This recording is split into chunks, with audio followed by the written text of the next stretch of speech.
ሱብሃንአላህ በጣም የሚገርም የሚያጅብ የሚያሳዝን ቪዲዮ ነው። ወላጆች ተመልከቱት ልብ ብላችሁ። በዚች ምድር ውስጥ በዚች ዱንያ ውስጥ ስንኖር ብዙ መከራዎችን እናሳልፋለን። ከነዚህዎቹም አንዱ ይሄ ነው።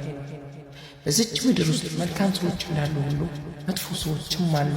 ከመጥፎዎቹም አንዱ ይሄ ነው።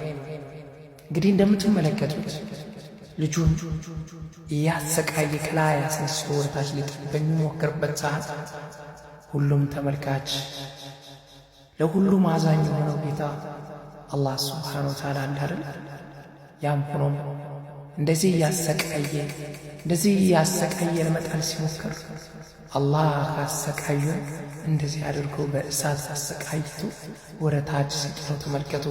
ይወድቅ ሊጥለው ያለው ልጅ ደግሞ ወደ ላይ ከፍ ሲል ተመልከቱ። አላህ በተከበረው ቃል ምን ይለናል? ላ ተሕዘኑ ኢነላህ መዐና፣ አትዘኑ አላህ ከኛ ጋር። አንዳንዴ ለተበዳዮች አላህ ይቆማል። ወዳጆች ጥሩ ነገር እንመኝ፣ ጥሩ ነገር እናስብ። ለሰዎች ጥሩ ነገር ስናስብ ጥሩ ነገር እናገኛለንና